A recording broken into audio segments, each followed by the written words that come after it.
The soul becomes dyed with the color of its thoughts.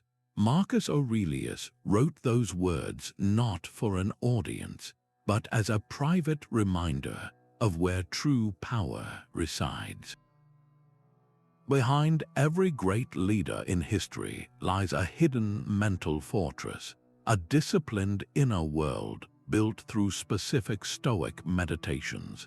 This is not ancient philosophy for its own sake. We are going to uncover the exact mental exercises that empowered emperors and thinkers like Marcus Aurelius and Seneca to lead with unparalleled wisdom and resilience. You will learn the practical secrets to building your own unshakable inner citadel. How did a simple journaling practice become the ultimate tool for commanding empires? What single question can instantly reframe any crisis as an opportunity? What is the one secret that separates reactive emotion from decisive action?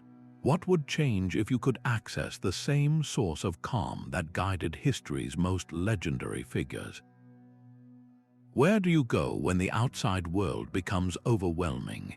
This is the very question the Stoics sought to answer with their foundational practice of the inner citadel.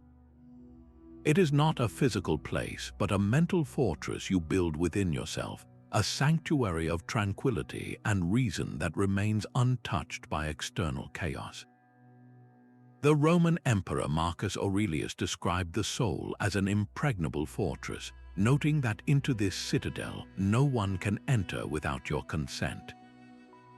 Your judgment, your values, your core self, these are the unbreachable walls. While you cannot control the storms that rage outside, you can always retreat behind these walls to find stillness and clarity. Think of a leader facing a massive, unexpected crisis.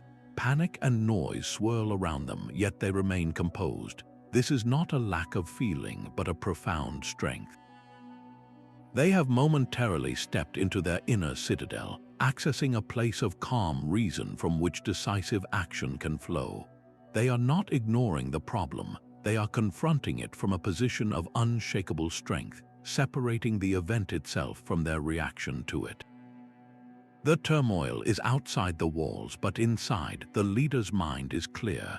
So where in your life can you begin constructing this fortress this very week? Identify one recurring source of stress, perhaps a difficult daily commute or a tense work meeting. Your practice is to consciously retreat into your judgment the next time it happens. Remind yourself that the event is one thing and your chosen response is entirely another. This simple act of mental separation is the first and most powerful stone laid in the foundation of your own inner citadel. One of the most powerful Stoic exercises involves mentally zooming out from your immediate circumstances. This practice, known as the view from above, is a deliberate act of gaining perspective. It asks you to visualize yourself from a great height, first seeing your own body in the room, then the building, then the city, and further still until you see the entire earth as a small blue marble in the vast expanse of space. In this grand cosmic theater, your individual worries begin to look remarkably small. Marcus Aurelius was a master of this technique, constantly reminding himself to look at things in their entirety.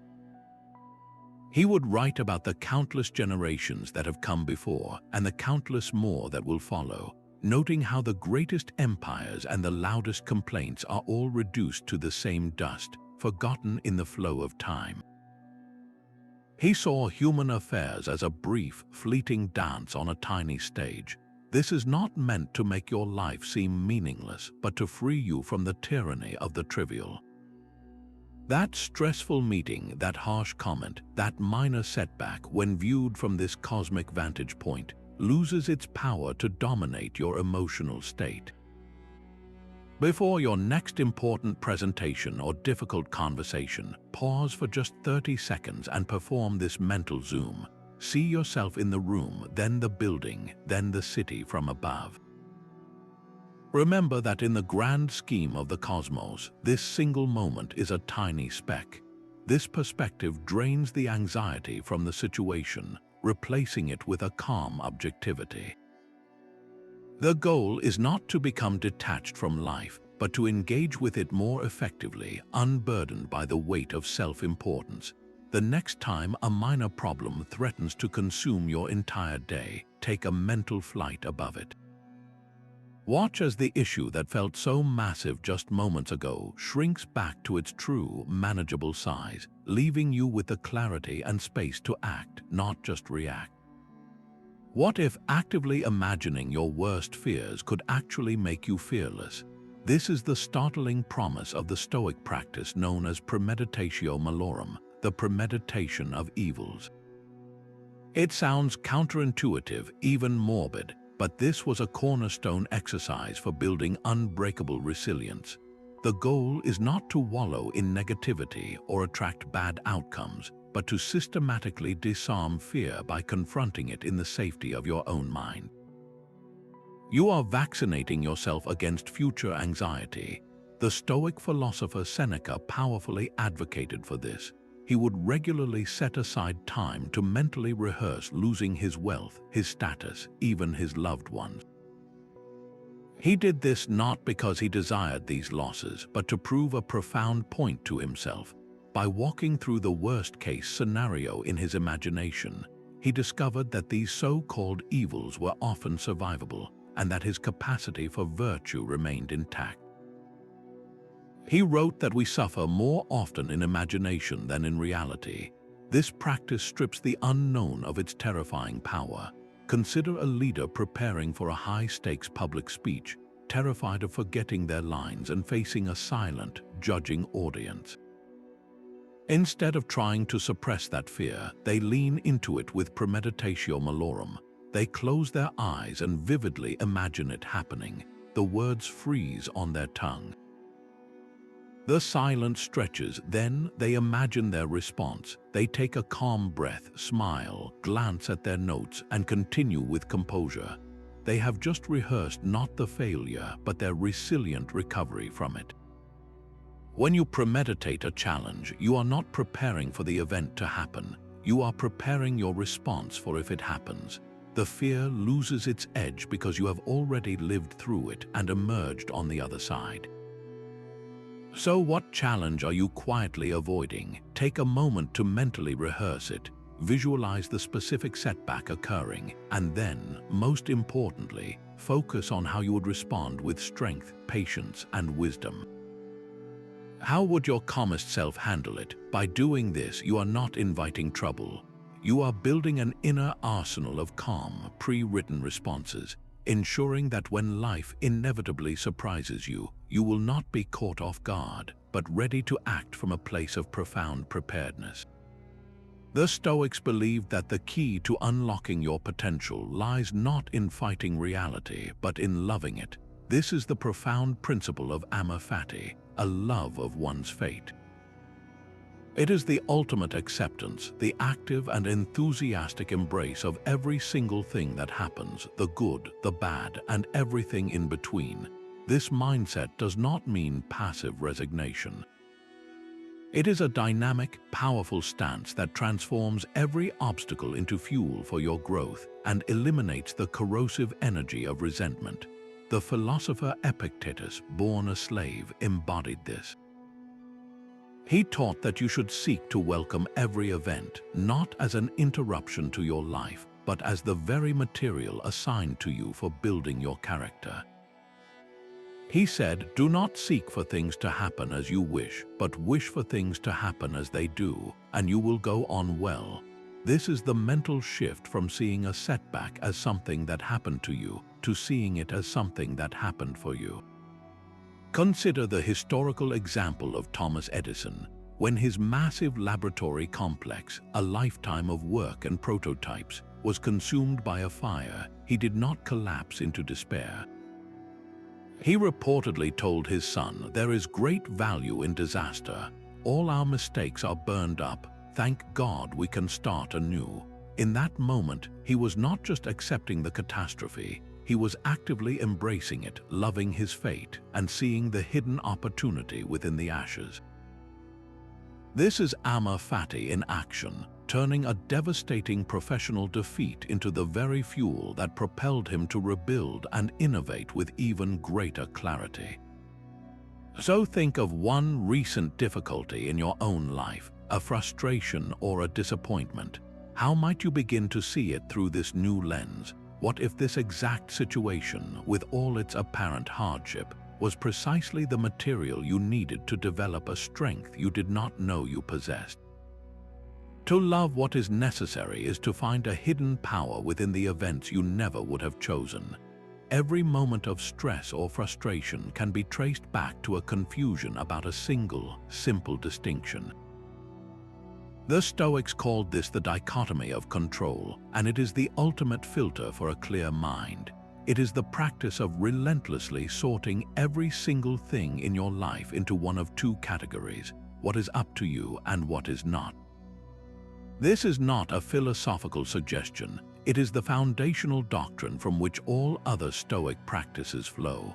The philosopher Epictetus, whose teachings were recorded in the Enchiridion, began his entire manual with this very point.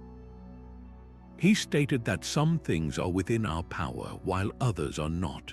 Within our power are our opinions, our impulses, our desires, and our judgments. Everything else, our bodies, our possessions, our reputations, and the actions of others, are not. When you internalize this filter, you stop wasting your precious mental energy on what you cannot change and begin to invest all of it into what you can, your own character and your responses. Consider a leader whose company has just lost a major client, a devastating financial blow. The event itself, the client leaving, is in the past. It is now outside of their control. The panic and frustration that naturally arise are also outside of their direct control in that moment. But applying the filter, what remains within their power is absolutely critical. They control their judgment about the event, whether they see it as a catastrophic failure or a learning opportunity. They control their impulse to blame their team or to take responsibility. They control their desire to give up or to adapt. They control their next action, whether to rally their employees with honesty and a new plan. By focusing only on this sphere of control, the leader transforms a crisis from a demoralizing event into a defining moment of leadership. They cannot force the client to return, but they can ensure their team emerges stronger and more united. Take a quiet moment and bring to mind 3 things that are causing you stress right now. Write them down if you can. Now, apply the filter. Is this thing entirely within your control? Your anxiety about an upcoming medical test is not within your control, but your preparation for it and your attitude while waiting certainly are. Your boss's bad mood is not within your control, but your reaction to it and your own professional conduct absolutely are. The traffic jam making you late is not within your control, but whether you use that time to listen to something educational or to stew in anger is entirely your choice. This simple act of categorization is a profound liberation. It cuts the invisible strings that allow external events to manipulate your internal state. You begin to see that your power was never about commanding the world, but about commanding yourself, and in that self-command lies a tranquility that no external storm can ever break. How would you lead your life today if you knew it was your last year? This is not a question designed to frighten you, but to focus you.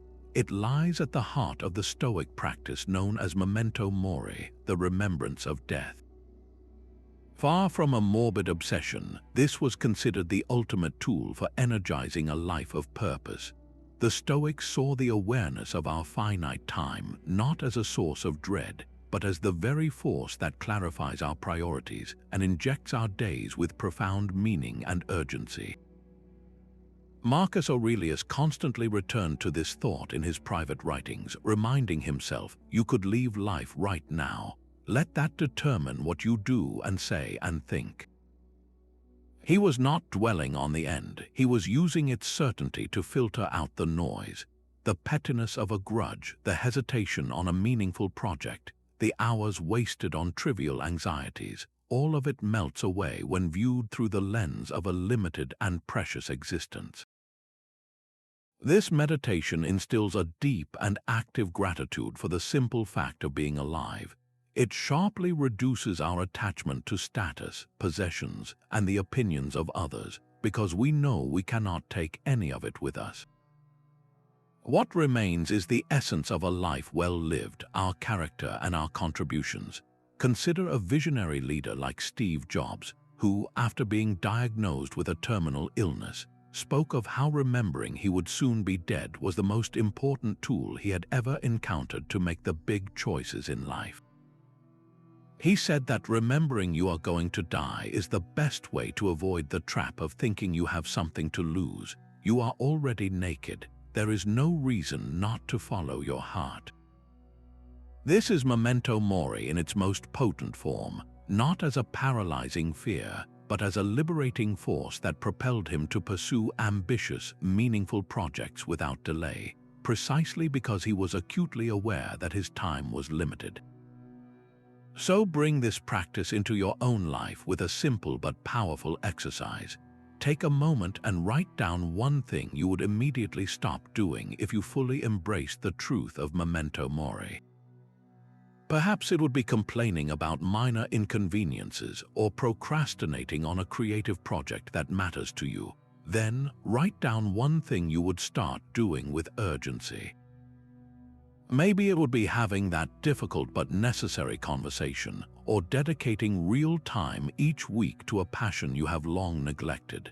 This is not about a bucket list of exotic experiences, but about the daily fabric of your existence.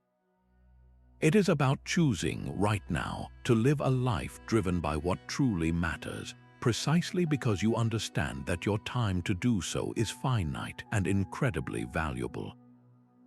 The Stoics intentionally sought out discomfort to make comfort a choice, not a necessity. This principle, known as practicing voluntary hardship, was a form of mental and emotional training.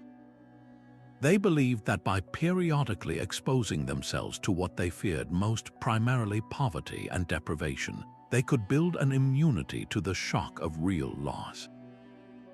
This was not self-punishment, but a profound exercise in self-mastery. It was a way to prove to themselves, through direct experience, that their well-being was not dependent on external conditions. Seneca, a man of immense wealth, was a powerful advocate for this practice. In his writings on the happy life, he advised setting aside a certain number of days each month to live with the plainest of food and the coarsest of clothing.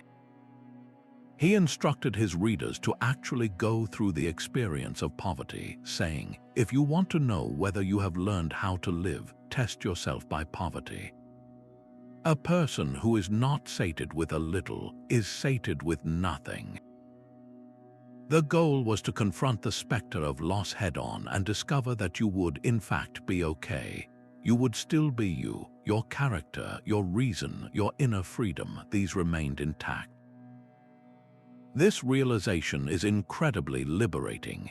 It severs the invisible chains of attachment that make you a hostage to fortune. Think of a modern executive who deliberately chooses to work for a day from a simple cafe or a public library instead of their luxurious corner office. They are not doing this to save money, but to stay grounded. They are reminding themselves that their effectiveness and their identity are not tied to the trappings of their success. They are training their mind to perform with excellence regardless of the environment, building a resilience that no market crash or career setback can easily shake. So what small, voluntary discomfort can you invite into your own weekly routine? It does not need to be extreme. It could be as simple as taking a cold shower one morning, skipping a meal to feel genuine hunger, or walking instead of driving for a short errand. The point is to consciously choose the discomfort, to welcome it as your teacher. In that moment of choice, you reclaim your power. You prove that your tranquility is not for sale, and that your happiness is built on a foundation that no external force can ever take away. Your first reaction to bad news is almost never your best response. It is a raw, unfiltered impulse, a flash of heat or a wave of cold dread. The Stoics identified this crucial moment as the very ground where inner freedom is won or lost, and they named the practice of mastering it the Discipline of Assent. This is the art of creating a deliberate pause between the initial sting of an impression and your final judgment about it. An event happens, and your mind instantly serves up a story, a label, a verdict. This discipline is your power to stop and ask, is this story true? The great teacher Epictetus put it plainly when he said, "Remember, it is not the thing that upsets you, but your judgment about the thing." Do not be carried away by the mere appearance. An impression is just that, an appearance, a suggestion. The discipline of assent is your ability to withhold your agreement until you have examined it with the cool light of reason. Imagine a leader whose team has just delivered a project that is publicly criticized. The first impression is a surge of humiliation, a defensive anger toward the critics, and perhaps a flash of blame toward the team. This is the automatic animal response. A leader trained in the discipline of assent feels that same surge, but they catch it. They create a space. In that space, they question the initial impression. Is this criticism entirely without merit? Could there be a seed of truth here that we have missed? Is my anger serving the project or my own fragile ego? By pausing to assent to a more reasoned judgment, they can transform their reaction from a defensive retort into a curious inquiry. They can call their team together and say, "That was tough feedback. Let us set our pride aside for an hour and see what we can learn from it." This shift from a reactive ego to a responsive leader is the power of this single discipline. Think back to a recent moment in your own life when you reacted impulsively. Perhaps a driver cut you off or a family member made a careless remark. Recall the heat of that instant, the words that flew out of your mouth or the resentment that tightened in your chest. Now replay that moment with the discipline of assent. The car swerves and the first impression is rage, but in the pause you consider, this person might be having a genuine emergency or they are simply distracted.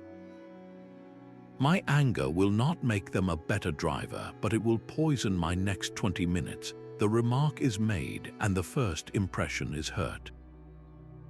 But in the pause you wonder, did they intend to wound me, or was it a clumsy expression of something else? By withholding your immediate assent to the worst possible interpretation, you grant yourself the freedom to choose a response that aligns with your character, not your impulse.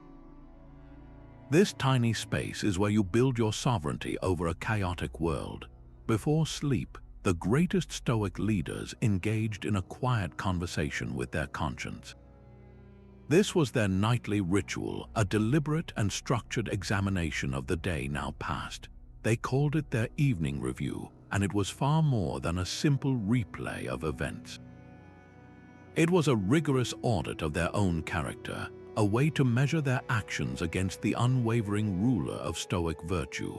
Seneca wrote extensively about this practice in his letters, describing how he would question himself each night. He would ask, what evils have you cured yourself of today? What fault have you resisted? In what way are you better? His focus was not on external achievements, but on the internal landscape of his progress. He examined his temper, his impulses, and his judgments, searching for any place where he had fallen short of his own principles. The goal was never self-punishment, but gentle, firm correction.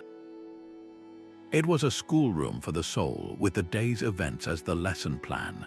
Think of a modern professional ending their day. Instead of mindlessly scrolling through a screen until they fall asleep, they take just 5 minutes with a notebook. They ask themselves three simple questions. First, where today did I act with integrity and strength? Perhaps they handled a difficult client with patience instead of irritation. Acknowledging this reinforces the right behavior. Second, where did I let my emotions override my reason? Maybe they snapped at a colleague under pressure. The point is not to wallow in guilt, but to see the misstep clearly, to understand the trigger, and to resolve to do better. Third, and most importantly, what is one small thing I can improve tomorrow? This turns reflection into immediate, actionable intention. The power of this practice is its cumulative effect. Over 3 consecutive evenings, you will likely notice a subtle but profound shift. You begin to carry a gentle awareness through your day, a quiet observer that notes your reactions as they happen, knowing they will be reviewed later. This awareness itself starts to temper your impulses. You become both the actor and the audience in your own life, cultivating a self-awareness that is the very bedrock of wisdom. Why not try this for just 3 nights? Let this quiet conversation with your conscience become the closing ritual that turns today's stumbles into tomorrow's strength. The Stoics saw themselves not as isolated individuals, but as integral parts of a single, living universe. This profound principle, known as Sympatheia, is the belief that everything in the cosmos is woven together by a single, rational thread of life. You are not a solitary drop of water, but an inseparable part of the vast ocean. This world, you fundamentally redefines your place in existence, shifting your identity from a self-centered ego to a citizen of the world. Marcus Aurelius returned to this idea again and again in his private meditations, reminding himself that what brings no benefit to the hive brings none to the bee. He saw his own well-being as inextricably linked to the health of the whole human community. This perspective dissolves the illusion of separation and replaces it with a deep sense of shared purpose and mutual responsibility.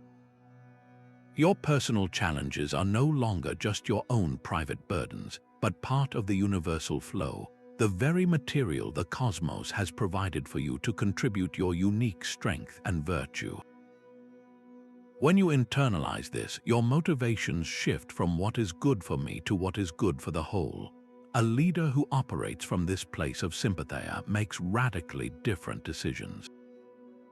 They would not simply ask if a new policy maximizes shareholder profit, but how it affects their employees, their customers, the local community, and the environment. They see these not as separate concerns to be balanced, but as interconnected parts of a single system. They understand that harming one part ultimately weakens the whole, just as a sickness in one part of the body affects the entire person. This Stoic lens fosters a genuine, strategic compassion, guiding decisions that are sustainable, ethical, and resilient because they serve the larger network to which they belong. Take a moment and bring to mind one significant decision you are currently weighing. Now, view it not from the narrow window of your personal gain or convenience, but through the wide-angle lens of universal interconnectedness. How does this choice affect your personal hive, your family, your team, your community? Does it strengthen the bonds that connect you, or does it fray them? Seeing your choice as a thread in this vast, living tapestry can illuminate the path that leads not just to personal success, but to a legacy of genuine contribution. In a world that celebrates speaking, the Stoics found immense power in deliberate silence. This was not a passive absence of noise, but an active and disciplined practice of restraint. For the Stoics, the ability to control your tongue was a direct reflection of your ability to control your mind. Every word you choose not to speak is a victory over impulse, a moment where reason triumphs over the desire to be heard. The philosopher Epictetus offered a simple, physiological truth to underscore this principle, reminding his students that nature has given us one tongue, but 2 ears, so that we would listen twice as much as we speak. This was not just a clever saying, it was a practical guide to wisdom. By prioritizing listening, you open yourself to a flood of information, nuance, and understanding that is forever closed to the person who is merely waiting for their turn to talk. Seneca, in his letters, frequently praised the virtues of quiet contemplation, observing that a quiet room allows the mind to gather its strength, just as a still lake clearly reflects the sky. In the council chambers of history, the most respected leaders were often those who spoke least. Consider the example of George Washington, who was famously reserved in debates. His silence was not a lack of ideas, but a powerful strategy. It compelled others to reveal their full positions, their weaknesses, and their true intentions, giving him a comprehensive view of the landscape before he ever committed to a course of action. His few words, when they finally came, carried immense weight because they were born of deep listening and careful consideration, not a frantic need to fill the air. This art transforms you from a participant in a conversation into a student of human nature. Your next group conversation is a perfect place to begin this training. Make it your goal to be the very last person to offer an opinion. Resist the urge to interject, to correct, or to steer the discussion. Simply listen, not just to the words, but to the motivations and fears hidden between them. You will be astonished by what you learn, not only about the topic, but about the people speaking, and more importantly, about the quiet strength you cultivate within yourself when you choose to understand before seeking to be understood. You can do everything right and still fail, and the Stoics said that is perfectly okay. This radical idea cuts to the very core of their philosophy, shifting the entire measure of a life from what you achieve to how you attempt it. Your success or failure in the eyes of the world is not the true measure of your character. Only the purity of your intention and the integrity of your effort are. This principle frees you from the exhausting and often cruel tyranny of unpredictable outcomes, placing your sense of self-worth on a foundation you actually control. Marcus Aurelius constantly reinforced this within the private pages of his meditations. He wrote that you should be satisfied with even the smallest progress, and to repeat this to yourself, for what is small is still a movement in the right direction. He reminded himself that his duty was to act justly, to speak truthfully, and to care for his fellow citizens, and that if he did this, it was enough, regardless of whether his policies were popular or his battles were won. The victory was in the virtuous attempt itself. Consider an entrepreneur launching a new product. They can judge their success in one of two ways. The first is by the profit margin and market share, outcomes that depend on 1,000 factors outside their control, from competitor actions to shifting consumer tastes. The second way, the Stoic way, is to judge their success by the integrity of their process. Did they create the best product they were capable of? Did they treat their team with respect and their customers with honesty? Did they act with courage and perseverance in the face of challenges? If they can answer yes, then they have already succeeded in the only arena that truly matters, regardless of the final sales figures. This mindset transforms failure from a mark of personal inadequacy into a simple data point, an external event that provides feedback without defining your worth. Take a moment and bring to mind one important goal you are currently pursuing. Now, make a subtle but profound shift in your focus. Instead of fixating solely on the desired outcome, which is only partly within your power, redirect your primary attention to the quality of your effort. Ask yourself not, will I achieve this, but am I acting with integrity, diligence, and wisdom in my pursuit of it? When you anchor your self-assessment here, in the realm of your intentions and actions, you unlock a deep and enduring confidence that no external result can ever give or take away. What would the perfectly wise and courageous version of you do in this situation? This is the central question of a powerful Stoic meditation, one that involves constructing and contemplating the ideal sage. The Stoics did not view the sage as a historical figure to be worshipped, but as a mental template, a North Star for ethical conduct. This ideal person embodies perfect reason, unwavering courage, absolute justice, and profound self-control. While the Stoics were practical, acknowledging that human perfection is likely unattainable, they insisted that having this flawless model was essential. It gives you a constant, clear standard against which to measure your own thoughts and behaviors, a guiding light when your own judgment feels clouded by emotion or social pressure. Epictetus spoke of this often, urging his students to set before yourself the character and conduct of the wise person, and let that be your target. When you are faced with a difficult choice, you are not left to wonder what the right path might be. You have a ready-made counsel living in your own mind. Imagine a leader confronting an ethical dilemma where the most profitable course of action involves a subtle moral compromise.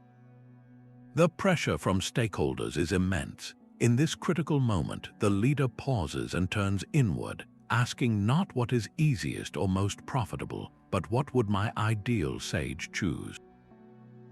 This simple question cuts through the noise of external demands and connects them to their own deepest values.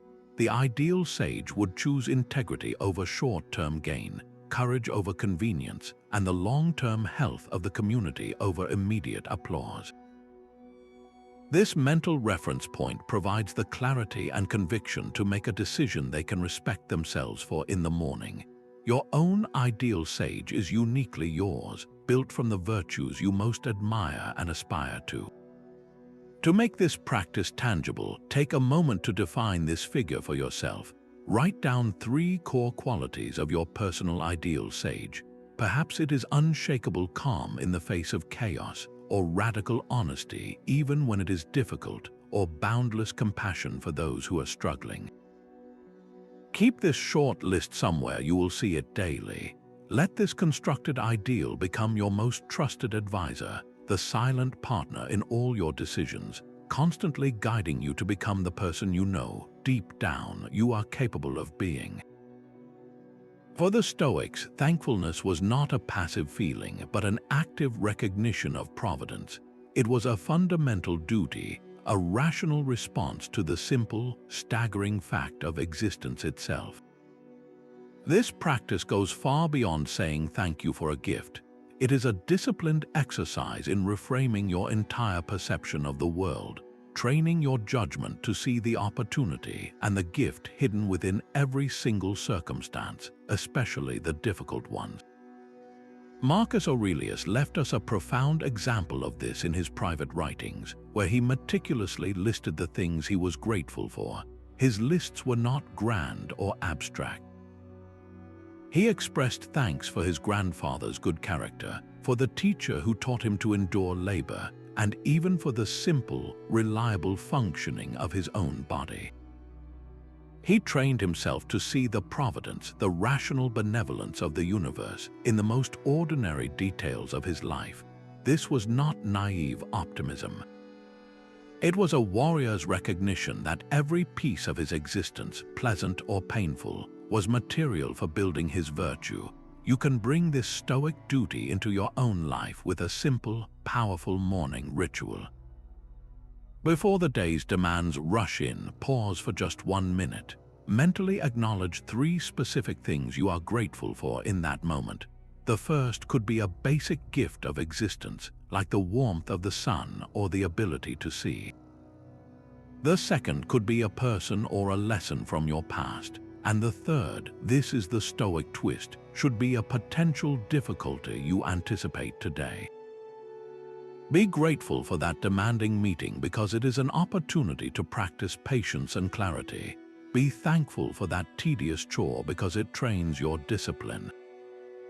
This practice actively rewires your brain to stop seeing problems as mere obstacles and to start seeing them as the very training grounds the universe has provided for your growth. So take a moment now and bring to mind one current problem you are facing. Look directly at it and ask, what is the single thing I can be rationally thankful for within this situation? Is it the chance to develop a strength I have neglected? Is it the clarity it brings about what truly matters? Finding that one point of gratitude does not make the problem disappear, but it transforms your relationship to it, turning a weight on your back into a tool in your hand. Your freedom is determined by what you want and what you fear. This is the stark equation at the heart of the Stoic discipline of managing desire and aversion, the final and perhaps most demanding practice for true inner sovereignty. Most of us live our lives pulled along by these two invisible forces, constantly reaching for what we crave and recoiling from what we dread. The Stoics argued that this automatic dance is the very mechanism of our enslavement. Epictetus, with his characteristic bluntness, put it this way: freedom is not achieved by satisfying desire, but by destroying it. He was not advocating for a joyless existence, but for a profound shift in the object of your desire.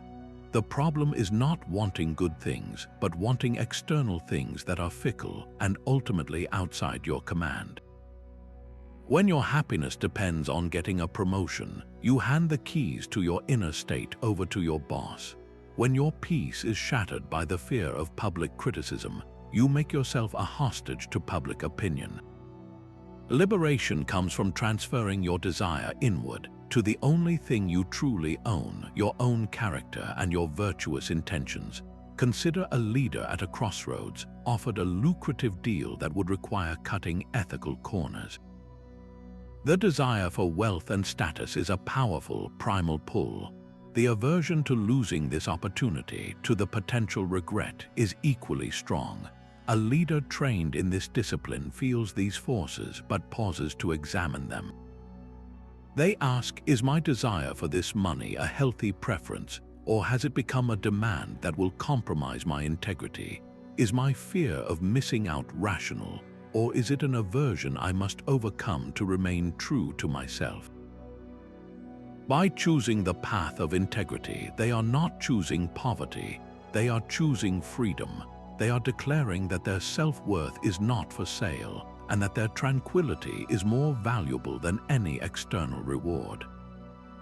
This single decision reinforces their inner citadel, proving that they, and not their desires, are in command. So look closely at the architecture of your own life. What is one desire that currently holds undue influence over your decisions? Perhaps it is the longing for social validation that shapes your actions on a daily basis. And what is one powerful aversion, a fear of discomfort or obscurity that you actively organize your life to avoid? Write these down. Just the act of naming them, of bringing them from the shadows into the light of your conscious awareness, is the first and most critical step in loosening their grip. When you know what strings are being pulled, you can begin the work of cutting them. The first few minutes of your morning can set the tone for your entire day, and the Stoics had a blueprint for it.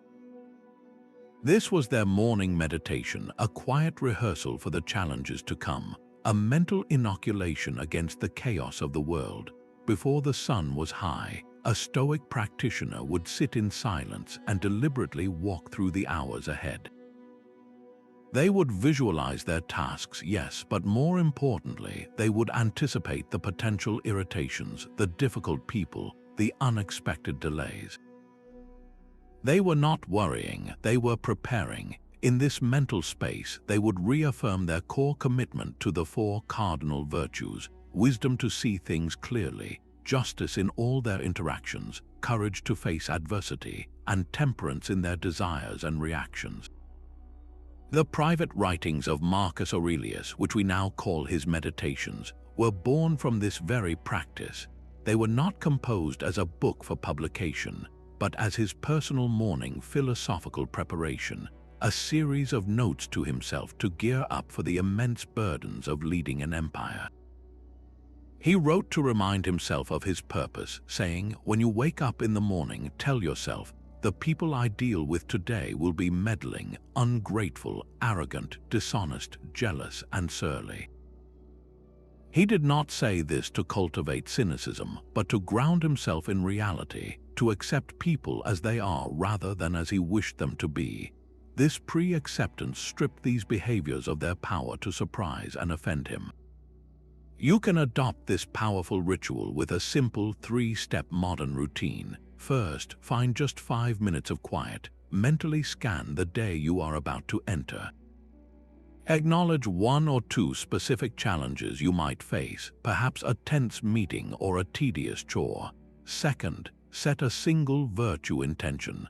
Decide in advance, for example, that your intention for the difficult conversation is to listen with patience, or that your intention for the long commute is to practice acceptance without irritation.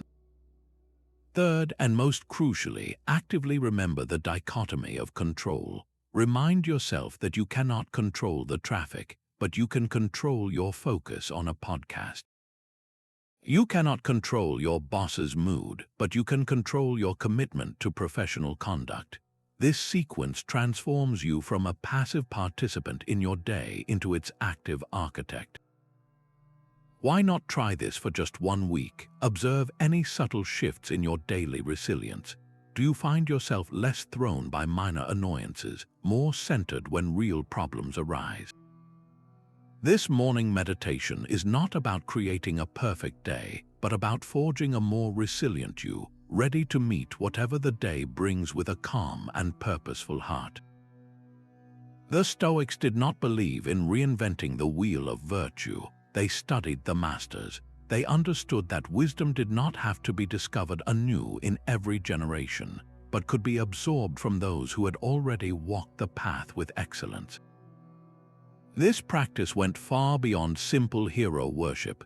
It was an active, analytical process of treating the lives of admirable figures as living textbooks of character, dissecting their choices to understand the universal principles of courage, justice, and self-control that guided them.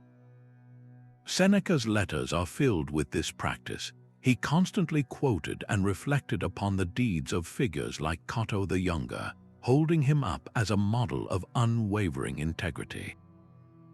He was not telling his readers to blindly copy Cato's every action, but to internalize the core virtue that drove those actions, and then to apply that same principle to the unique challenges of their own lives.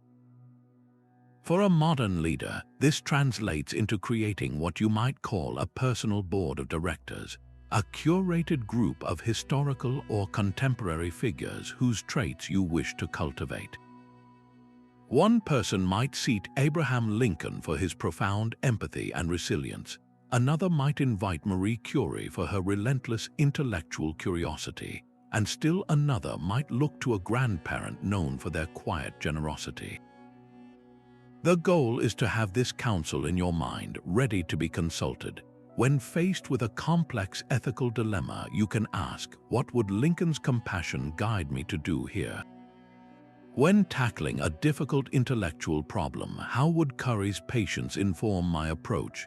This turns abstract virtue into a practical, daily counsel. So who sits on your personal board? Identify just one person, historical or in your own life, whose character you genuinely admire. Then, go beyond general admiration and pinpoint one specific, actionable trait they embodied. Was it their courage to speak unpopular truths, their consistent kindness to strangers, their calm demeanor under intense pressure? Your task is not to become them, but to consciously practice that one chosen trait in your own interactions this week, using their example as your North Star for a single, tangible improvement. What if both the cheers of the crowd and their jeers were equally meaningless to your self-worth? This is the radical level of inner stability the Stoics cultivated, a practice of holding praise and blame at arm's length so neither could dictate their inner state. Your true worth, they argued, is not a fluctuating stock price based on public opinion, but a fixed value determined solely by your own commitment to reason and virtue. The applause of the multitude is as fickle as the wind, and to build your identity upon it is to build a house on shifting sand. Seneca addressed this with piercing clarity. writing that the wise person is not moved by the applause of the many, for they know that crowds are just as easily won over by cheap tricks as by genuine merit. He saw the desire for praise as a form of slavery, where you hand over the keys to your happiness to people who do not even know you.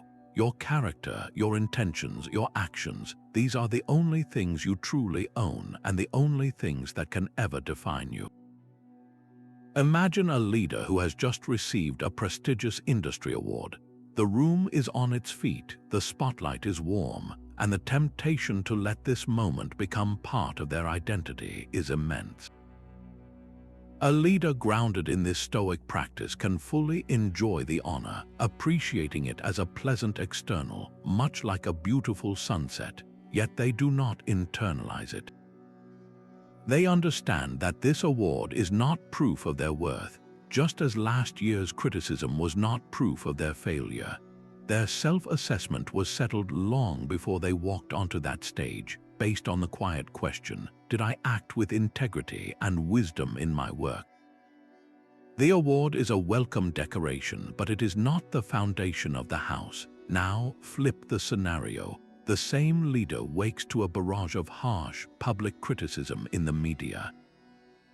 The initial sting is real, a human reaction to being judged, but because they have practiced this separation, they do not collapse. They apply the filter of the dichotomy of control. The criticism itself and the opinions behind it are externals outside their command. What remains within their power is their analysis. Is there any useful truth here I can learn from? Did I make a mistake I need to correct? If so, they correct it with humility. If not, they dismiss the noise with equanimity, their self-worth intact because it was never up for public debate in the first place. Think back to the last time you were overly affected by either praise or blame. Perhaps a compliment from a superior made you feel invincible for a day, or a careless remark from a colleague soured your entire week. Now analyze that moment from this Stoic perspective. Why did that external verdict hold so much power over you? Was it because you had temporarily outsourced your self-assessment to another person? The goal is not to become numb to feedback, but to become the sole, unshakable judge of your own character, allowing the cheers and the boos to simply pass by like weather, noticed but never allowed to alter your core climate. You act as if you were destined to live forever. The Stoics said this illusion is the thief of your potential. It is the quiet lie that lets us postpone our most meaningful work, telling ourselves there will be a better time tomorrow. This is the proactive, urgent side of Memento Mori. It takes the simple fact of our mortality and turns it into a powerful engine for action, a lens that instantly clarifies what is truly essential from what is merely noise. Seneca's piercing essay on the shortness of life confronts this directly. He argues that life is not short, we simply make it so. We are not given a short life, he writes, but we make it short, and we are not ill-supplied but wasteful of it. His point is that a life lived with intention and purpose is long enough, while a life frittered away on distractions and the pursuits of others is a long death. The brevity of life is not a curse, but a design feature that forces us to choose, to focus, and to begin. A leader who internalizes this does not operate from a place of frantic hurry, but from a place of profound clarity. They use the awareness of limited time as a filter for every decision. Does this new project align with our core mission? Does this meeting serve our most vital goals? They become ruthless in cutting away the trivial many to focus on the essential few, not out of efficiency, but out of a deep respect for the irreplaceable days they have been given. This awareness silences the endless debate and kills procrastination at its root. Look at your own life and identify one important but non-urgent goal you have been quietly postponing. Perhaps it is writing that book, starting that business, or repairing a fractured relationship. You have told yourself you will get to it when things calm down, when you have more time. The Stoic reminder is that time is the one resource you are actively spending and can never reclaim. So what is the one concrete step you can take this very week to move that goal from the realm of intention into the world of action? Commit to that single step, schedule it. Do not let another week pass in the comfortable illusion of forever, because that illusion is the quietest thief of a life well lived. The Stoics believed that to be at peace with the world, you first had to understand how it works. This is the profound purpose behind their study of physics, which was not merely a branch of science to them, but a spiritual exercise in objectivity. They immersed themselves in the workings of nature, from the changing seasons to the motions of the stars, to grasp the fundamental logic of the cosmos, a principle they called the logos. Marcus Aurelius constantly returned to this, reminding himself to constantly think of the universe as one living being, with one substance and one soul. By contemplating this grand, interconnected system, you begin to see your own life as a tiny, yet integral part of its flow. A sudden storm is not a personal inconvenience, but a manifestation of natural law. A business failure is not a unique punishment, but part of the inevitable cycle of growth and decay that governs all things. This perspective is the ultimate antidote to taking things personally. When you understand the impersonal, rational causes behind events, the emotional charge they carry simply dissolves. Consider a business leader navigating a sharp economic downturn. An untrained mind sees it as a catastrophe, a personal failure, a reason for panic. But a leader who has studied the physics of markets understands that downturns are not anomalies. They are features of the system, as predictable in their recurrence as winter after autumn. This knowledge does not eliminate the challenge, but it strips away the panic and the self-blame. It allows the leader to respond not with emotion, but with the calm objectivity of a doctor diagnosing a fever, seeing the symptoms as part of a natural process that requires a reasoned, strategic response. This is the serenity that comes from true understanding. The event remains difficult, but your suffering is optional. So, take a recent moment that triggered a strong emotional response in you. Now strip away the story and describe it in pure, impersonal facts, as a scientist would observe an experiment. Instead of saying, "My boss was unfair and targeted me in the meeting," state the objective data. "My boss stated that the project deadline was missed." He used a raised voice. This simple act of factual reporting creates a tiny but crucial gap between the event and your judgment of it, allowing you to see the logos at work, not a personal attack, and to find your peace within the rational order of the whole. The Stoics saw impatience as a form of slavery to external events, and patience as the ultimate self-command. When you are tapping your foot in a long line, or simmering with frustration over a delayed project, you have handed over the reins of your inner state to a circumstance you cannot control. True patience is not passive resignation.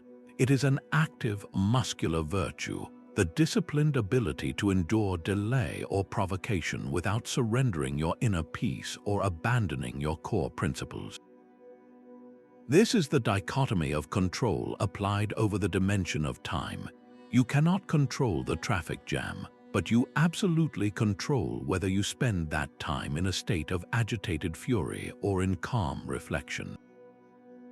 The delay itself is external. Your endurance is an internal action, a choice you make again and again. Epictetus defined the philosopher's role with two simple but profound duties: to bear and to forbear. To bear is to endure the hardships that life presents without complaint, and to forbear is to restrain yourself from reacting to provocation with anger or haste. This bearing and forbearing is the very essence of patience in action. It is the strength to hold your ground, both externally and internally, when everything seems to push you toward a reaction you will later regret. Consider a leader steering a company through a multi-year turnaround. The market and shareholders clamor for immediate, flashy results, pushing for shortcuts that might boost the next quarterly report but would ultimately weaken the company's foundation.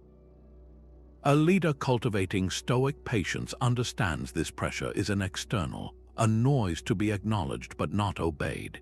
They keep their focus on the long-term strategy, patiently building systems, nurturing talent, and making principled decisions, even when there is no immediate applause. Their patience is not a lack of ambition, but the highest form of strategic strength, a refusal to let the tyranny of the urgent sabotage the important. So, bring to mind one specific situation in your own life where impatience routinely gets the better of you. Is it waiting for a response to an important message? Dealing with a slow-moving colleague, the next time you feel that familiar heat of frustration begin to rise, that is your signal to activate this practice. Pause and consciously choose your response. Remind yourself that the weight is outside your command, but your calm endurance is entirely within it. Plan now for that moment. Decide that you will use those minutes of forced waiting not to fume, but to observe your breath or to simply be present. In that conscious choice, you transform patience from a virtue you admire into a strength you actively live. Seneca called anger a brief insanity, and the Stoics had a system to cure it. This was not a metaphor. They saw a furious person as temporarily unhinged, their reason hijacked by a passion they mistakenly believed was justified. Anger, in their view, is always the result of a specific and usually flawed judgment. It is the internal verdict that says, "I have been wronged, and this person deserves my wrath." The entire Stoic response to anger is built on challenging that initial verdict before any damage is done. In his detailed work on anger, Seneca dissects this passion with the precision of a surgeon. He explains that the first movement is involuntary, a sudden shock or a flash of heat. This is not the anger itself, but a primal reaction. The second movement is where your freedom lies, the moment you either assent to that initial feeling, feeding it with thoughts of injustice, or you pause and question it. Seneca warns that once you grant that assent, the third movement carries you away into a full, uncontrollable rage, where you actively seek to inflict harm and lose all sense of proportion. The system to cure this madness is to intervene at the second movement, in that crucial space between the trigger and your reaction. Consider a common modern trigger, the rude email from a colleague. The first movement is that jolt of heat, the tightening in your chest. The old, untrained instinct is to immediately assent, to think, "How dare they speak to me that way?" and to begin drafting a sharp, punishing reply. The Stoic system interrupts this. You feel the heat and you create a pause. In that pause, you apply Seneca's criteria. First, you reassess the intention. Was this truly a malicious personal attack, or could it be a result of their own stress, a clumsy choice of words, or a simple misunderstanding? Second, you question whether it is truly a wrong. Is your reputation so fragile that a poorly worded email can actually harm it? Is your peace of mind so cheap that you would trade it for a momentary victory in a text-based argument? By withholding your immediate assent to the worst interpretation, you drain the situation of its emotional fuel. Your rational response is then clear: to either ignore it entirely, to seek clarification with a calm question, or to address the core issue without a trace of personal venom. You have cured the brief insanity before it ever took hold. Think back to the last time you felt a surge of real anger. Replay that moment now with Seneca's framework. Was the perceived wrong truly intentional, or are there other, more likely explanations? Was it truly a significant wrong that merits the cost of your tranquility? And finally, ask yourself the most clarifying question of all. What would a perfectly wise and rational person do in this exact situation? The answer that emerges will not be born of rage, but of a profound and unshakable command. For a Stoic leader, the most important meditation was on their responsibility to treat every person with fairness and reason. This was their guiding star, the virtue of justice, which they saw not as a set of laws to be obeyed, but as the very source of our duty to others. In the Stoic view, justice is the recognition of our shared humanity, the understanding that we are all fragments of the same universal reason, and that to harm another is, in a very real sense, to harm a part of yourself. It is the virtue that compels you to see the person in front of you not as an obstacle or a tool, but as a fellow traveler deserving of basic respect and fair dealing. Marcus Aurelius constantly drilled this into his own mind during his private reflections. He wrote that one of his key duties was to love mankind and to follow God. He reminded himself to act unjustly is to act impiously, framing injustice not just as a social error, but as a violation of the natural order itself.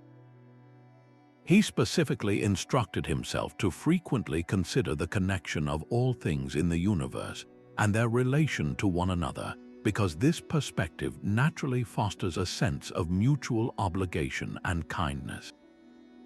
This principle transforms everyday leadership. A manager, for instance, practicing Stoic justice, would make it their primary focus to ensure equitable treatment for every member of their team. They would actively seek to eliminate favoritism, listen with equal attention to the intern and the senior vice president, and distribute opportunities based on merit and growth potential, not on personal affinity. They understand that their role is not to wield power, but to be a steward of fairness, creating an environment where everyone has the chance to contribute and flourish. But this virtue extends far beyond the boardroom. It applies with equal force to your daily life. It is the choice to stand up for a coworker when they are being unfairly criticized in a meeting, even if it is unpopular. It is the decision to treat a difficult family member with a baseline of respect, not because they have earned it, but because your own character demands it. It is the simple act of giving a stranger the benefit of the doubt, recognizing that they, like you, are fighting a hard battle you know nothing about. So, bring to mind one specific relationship or recurring interaction in your own life where the practice of justice feels strained or neglected. Where could you more fully embody this Stoic virtue this week? Is it with a colleague you find challenging, where you could make a conscious effort to judge their work more fairly? Or perhaps in your own family, where you could ensure that your time and attention are distributed with greater equity and kindness? Your practice of justice in these seemingly small moments is what actively weaves the fabric of a more rational and compassionate world. The Stoics measured their actions by a single question: is this for the benefit of the whole? This guiding principle is known as the discipline of action, and it transforms your entire relationship with your daily work. It shifts your fundamental motivation from a narrow focus on personal advancement to a broader, more meaningful drive to contribute to the human community. Your career, your projects, even your smallest daily tasks are no longer just about what you can get, but about what you can give. This discipline is the practical, hands-on expression of the Stoic concept of Sympatheia, the interconnectedness of all things. When you act for the common welfare, you are not being altruistic in a sentimental way. You are acting in harmony with universal reason, fulfilling your role as a rational part of a rational whole. Your personal benefit becomes a natural byproduct of your contribution, not the sole objective. Marcus Aurelius, one of the most powerful men in the world, constantly drilled this into his own mind. In his private meditations, he wrote, "What brings no benefit to the hive brings none to the bee." He saw his immense authority not as a personal privilege to be enjoyed, but as a solemn duty to be discharged for the good of his people. He reminded himself that he was born for the sake of his fellow human beings, and his every action, from passing a law to settling a dispute, was to be measured against this standard of service. Consider a modern entrepreneur who starts a company focused on providing clean, affordable drinking water. Their primary drive is not the potential for massive profit, but the urgent need to solve a critical problem for their community. They are practicing the discipline of action. Their long hours and strategic decisions are fueled by the question of how to benefit the whole, and their financial success becomes a measure of how effectively they are serving that need.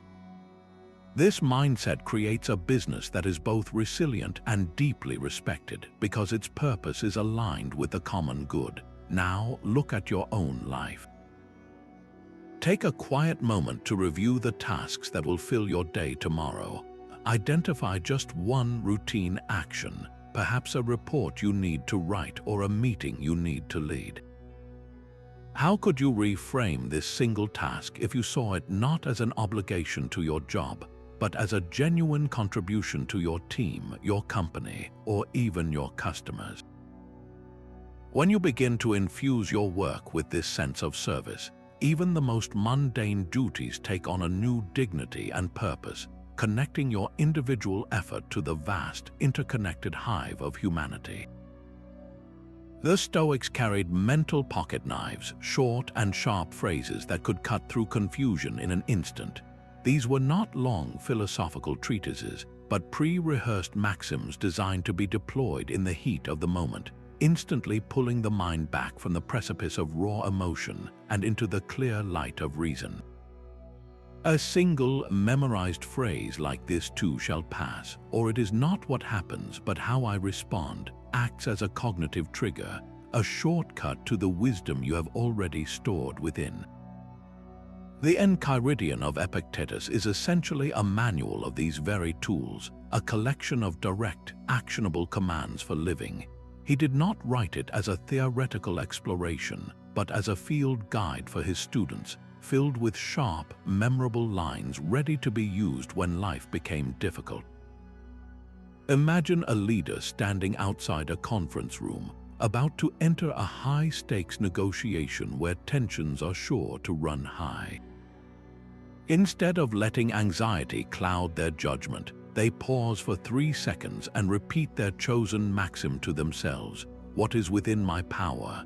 This simple question immediately activates the filter of the dichotomy of control, silencing the noise of what the other side might do or say, and focusing their mind solely on their own conduct, their preparation, and their integrity. The phrase is a lever that pries their attention away from the uncontrollable and locks it onto their sphere of action. Your challenge is to forge your own mental pocket knife. Choose or create one Stoic maxim that resonates with your current challenges. It could be "the obstacle is the way," to remind you that hurdles are opportunities. It could be Amor Fati, to actively embrace whatever comes, or it could be a simple command like "return to reason." Write this phrase down, then make it your practice to consciously recall it at least 3 times tomorrow. The first time you feel a flicker of irritation in a long line, the moment you receive disappointing news, or simply as a quiet reset during your afternoon.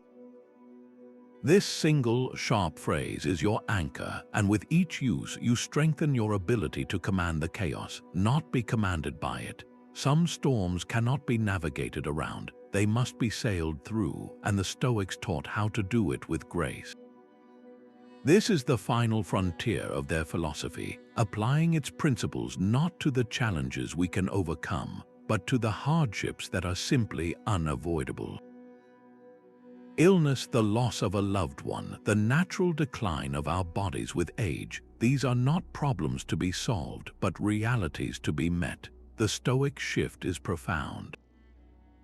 It asks you to stop asking, "Why is this happening to me?" and start asking, "What virtue can I demonstrate as it happens?" Your freedom is not found in changing the unchangeable, but in the nobility of your response to it. The goal is to face what must be faced with dignified acceptance, focusing your entire being on the one thing that remains within your power until the very end: your character. The philosopher Seneca provided the ultimate example of this principle in action. Condemned to death by his former student, the Emperor Nero, he was forced to take his own life. According to the historian Tacitus, Seneca met his end not with panic or rage, but with a calm and reasoned demeanor. He comforted his grieving friends, asked for his will, and when denied, turned to those present and simply stated that since he was unable to reward their services, he would bequeath them the one thing he still possessed, the pattern of his life. In his final moments, his focus was not on the injustice of his fate, but on the consistency of his virtue, offering his life itself as his final lesson. This is the Stoic ideal in its purest form, meeting the inevitable with unshakable reason. This principle translates directly into the smaller endings and losses of our own lives. Consider the conclusion of a long-cherished project that ultimately fails despite your best efforts. The natural reaction is bitterness and a sense of wasted time. The Stoic response is to accept its end with wisdom, extracting the lessons learned and honoring the effort itself, recognizing that the value was in the virtuous attempt, not solely in the outcome. Or think of a relationship that has run its natural course. Instead of clinging to resentment or what might have been, dignified acceptance allows you to part with gratitude for what was shared and integrity in your conduct, focusing on the virtue of honesty and respect for the other person's path. What inevitable change are you currently facing or quietly resisting? Is it the aging of a parent, a shift in your health, or the closing of a career chapter you loved? Take a moment and write down one specific way you could choose to meet this reality with greater dignity. It might be replacing complaints with quiet gratitude for what remains, or consciously choosing patience over frustration during a difficult transition. This is not surrender. It is the conscious choice to author the final lines of your story with the same strength you aspired to in all the chapters that came before. Everything you see and possess is in a state of flux, and the Stoics said peace comes from embracing this, not fighting it. This is the contemplation of impermanence, a meditation that goes deeper than simply remembering death. It is about training your perception to see the constant, flowing transformation in every single thing around you and within you. Your body is not the same as it was a moment ago. Your relationships are evolving. Your career is a river, not a statue. Marcus Aurelius constantly returned to this image of a river, writing that time is a river of passing events, and strong is its current. He observed that no sooner is a thing brought to sight than it is swept away, and another takes its place, and this too will be swept away. He was not being morbid, he was describing the fundamental nature of reality. When you internalize this, you stop trying to build your happiness on a foundation of sand. You stop clinging so tightly to what is, by its very nature, already in the process of becoming something else. This meditation is the practical companion to the view from above and Memento Mori. While those practices give you a cosmic or lifespan perspective, this one trains you to see the flow in your immediate, daily life. Consider the stress of a major reorganization at your workplace. The old structure, the familiar routines, the known hierarchy, all of it is swept away. The natural human reaction is to resist, to grieve for what was lost. But a mind trained in contemplating impermanence sees this not as a unique catastrophe, but as a vivid, real-time example of the universal law of change. The company was never a fixed entity. It was always a flowing process, and this reorganization is simply the current manifesting in a new way. This perspective does not eliminate the difficulty, but it drains the situation of its personal sting and its sense of unnatural injustice, allowing you to adapt with far greater fluidity and less personal turmoil.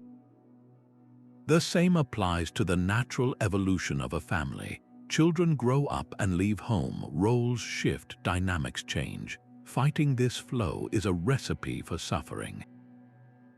Embracing it allows you to appreciate each fleeting stage for the beautiful, temporary gift that it is, without demanding that it last forever. To make this real, find an object in your home that you feel a strong attachment to, perhaps a piece of technology, a favorite piece of jewelry, or even your car. Hold it in your hands or look at it closely. Now, consciously reflect on its temporary nature.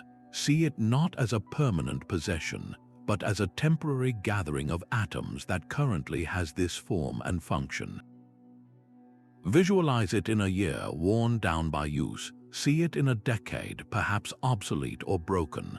See it in a century returned to dust. Notice any subtle shift in your feeling toward the object. The attachment may soften, not into indifference, but into a more profound and less anxious appreciation for its presence in this precise moment. This is the gift of impermanence. It teaches you how to truly hold things without them holding you. The Stoics argued that a person who craves more is poorer than the one who is content with enough.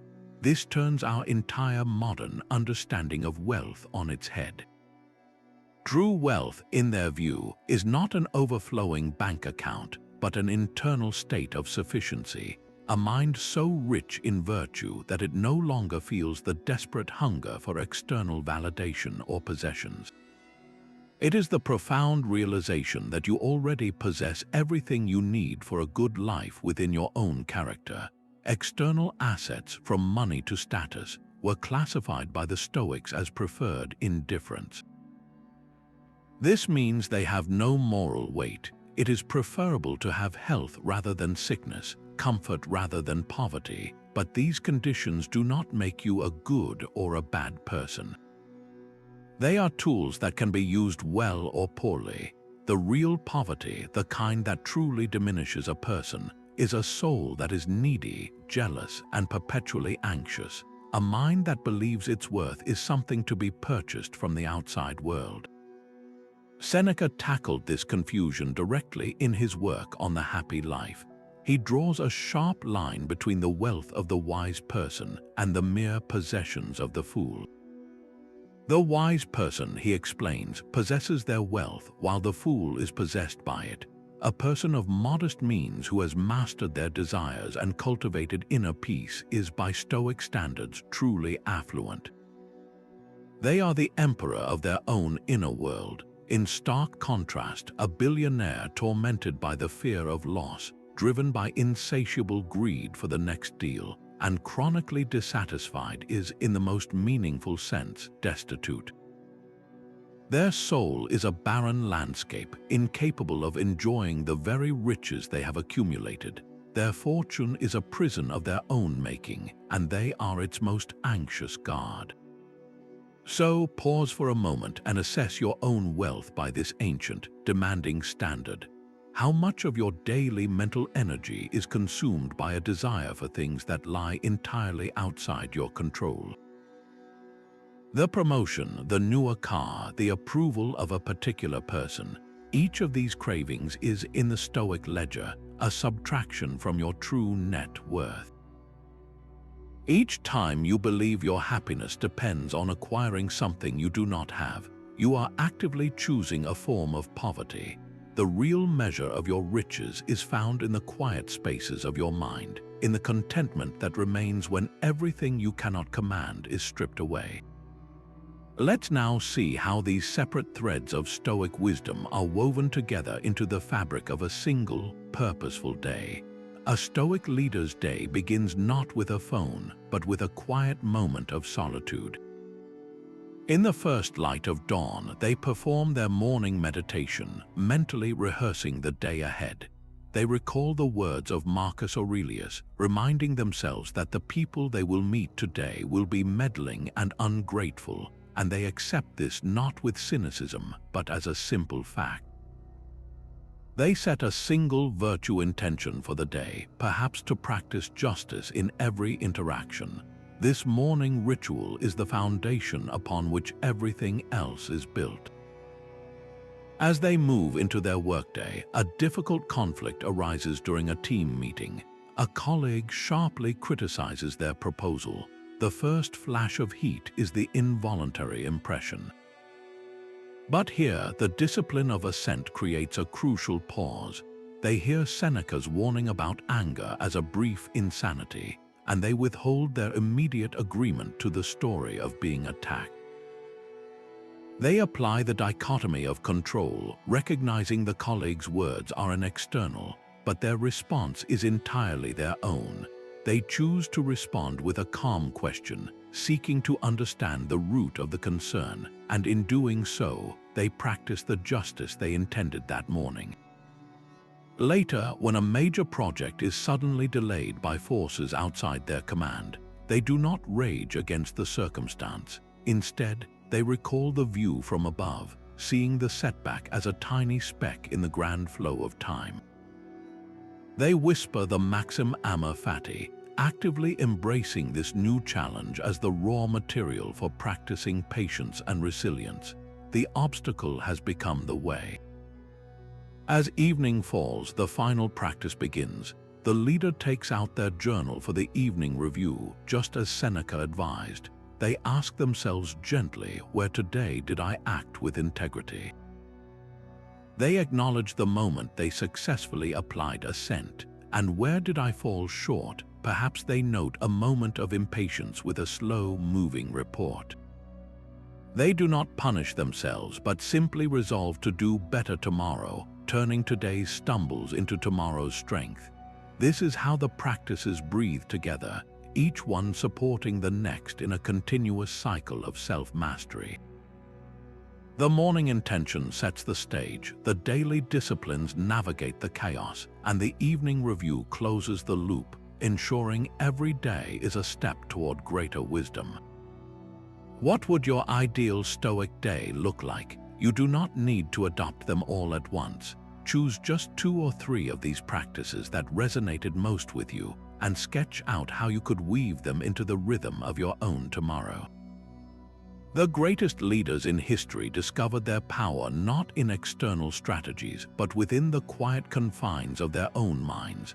They were forged not by secret tactics, but by a disciplined inner life, a fortress built stone by stone through daily Stoic meditations. The path to unshakable leadership is an inward journey, guided by principles like the essential filter of the dichotomy of control, the transformative embrace of Amor Fati, and the clarifying ritual of the evening review. These are not complex secrets reserved for the elite, but accessible mental tools for anyone willing to practice. Marcus Aurelius, who carried the weight of an empire, left us the ultimate key when he wrote, "Nowhere can a person find a quieter or more untroubled retreat than in their own soul." Tranquility is not found by changing the world, but by retiring into the citadel you have built within yourself. This is the profound promise of Stoicism, that your capacity for calm, for clarity, and for courageous leadership is already present, waiting to be unlocked through consistent practice. These ancient secrets are now in your hands, ready to shape the story of your own life. Which single Stoic principle will you choose to begin practicing today to build your legacy from the inside out? If you found this journey into the minds of history's giants valuable, subscribe for more guides on applying this timeless wisdom to the challenges of modern life.